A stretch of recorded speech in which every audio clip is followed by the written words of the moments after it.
Вече сме в Бачково. Това е нещо като пловдивското Драгалевци. Ето тук има някаква забележителна къща. Ето тук има много по-забележителни къщи. Оп. Тук майните идват да се наплюскат като свине и после казват, че са били на туризъм. Упс. Там горе някъде беше Бачковския манастир, който ние едва ли ще видим днес. Ай, честно казано, не съм много по манастирите. Тук има рекичка.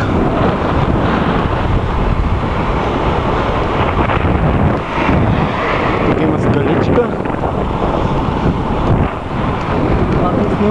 Ето атака! Атака в основната група!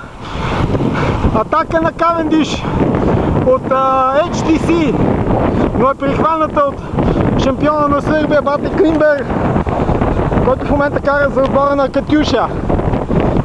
Оператора също се прилепя и настъпва спокойствие.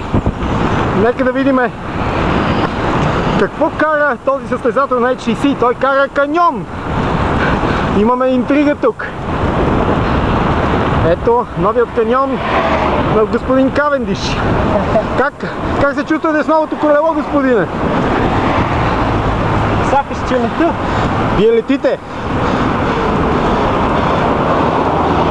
Ето Бачковски манастир. Един поп с кола.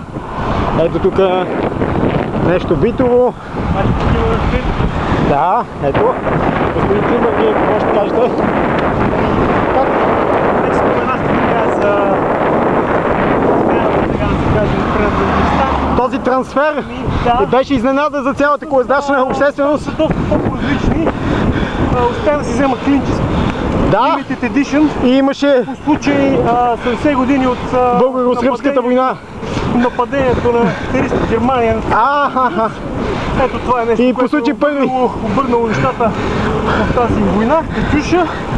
Някакви други такива именца. Газпром. На какво се? Може би на това се дължи. Да. Хубаво обяснение. Нещата са различни. Але бате, мини, да не бавим трафика. Ето. Упс. Ето го и самия манастир някъде там горе. Да.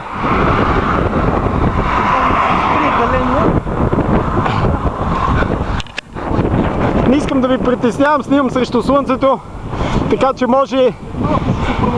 Да.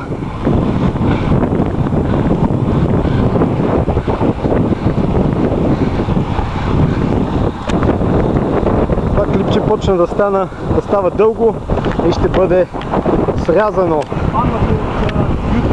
Кът.